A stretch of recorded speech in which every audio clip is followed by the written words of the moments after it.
Hi everyone, this is Joseph Sang. Today we'll be talking about an EB1C success story. This is actually a super fun success story because it went perfectly every step of the way, even though the case was super difficult. So, this is how it all started. The client invested in an EB5 investment visa, spent close to $1 million, and right after he did it, there was a backlog and now he cannot come to the US. Originally, the plan was for him and his entire family to come to the US, but now there's a backlog and it's going to maybe wait 5-7 years. He cannot wait that long. So he came to our office and said, is there another way I could come sooner? I told him, well, there is this L1A method. You have a company in the US, you start a company in you have a company in China, you start a company in the US, you get transferred over here, and you could come here temporarily under an L1A. He successfully sets up a company. He comes over here under the L1A. He brings his entire family over according to his original plan. After a year, he files for the L1A extension. The case gets approved. It's a relatively weak case, but again, no request for evidence. Everything's approved. And then he comes to my office again and says, is it possible to file EB1C because I want the green card through this method?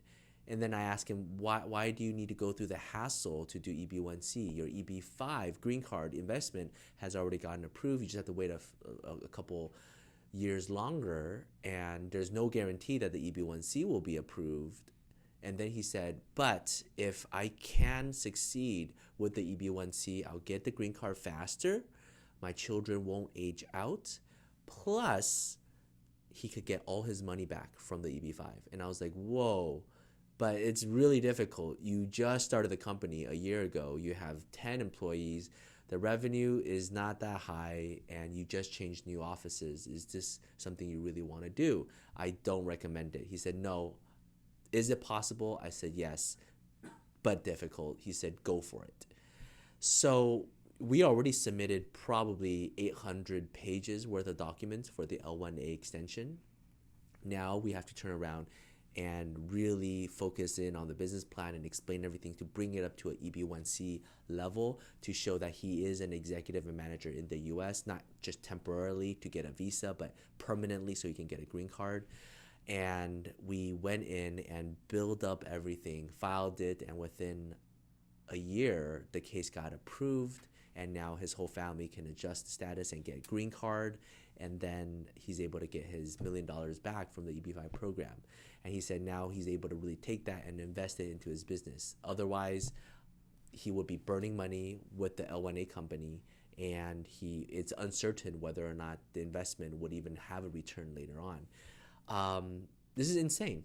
It's insane because it was such a difficult case, so weak, and the client had such faith.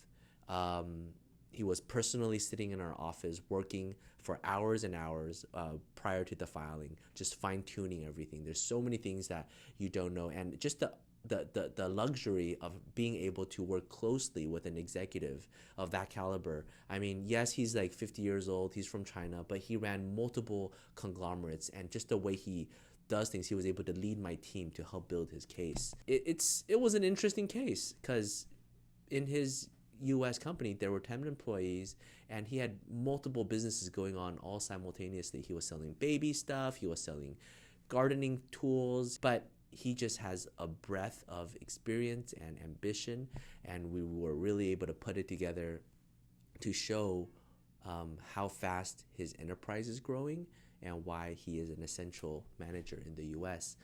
It was fantastic. So that is our EB1C success story. It is super difficult to prove that somebody is executive manager if you have very few employees, low pay, and who were only recently hired. In this case, it got approved, and every case is different. Most people, when they come in and they want to know about EB1C, the first question they always ask, how many employees do I have to have? How much money does my company need to make? How much tax does my company need to pay in order for me to qualify?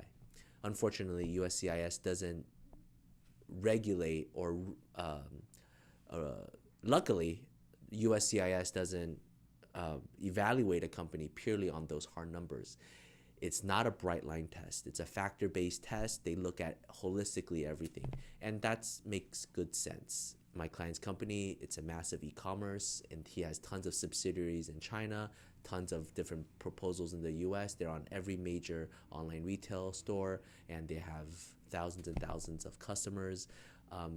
They are partnering with some of the largest companies. At the end of the day, you look at that, they are just doing import and export, but going from a 0-person employee company with like 100,000 investment and blowing up to a valuation of the company worth about $1 million based on all the assets and inventory. It's quite impressive. And that's it for today. If you have any questions about L1A, EB1C strategy, would be happy to do a consultation with you. Feel free to give us a call. Thank you and have a great week. Bye-bye.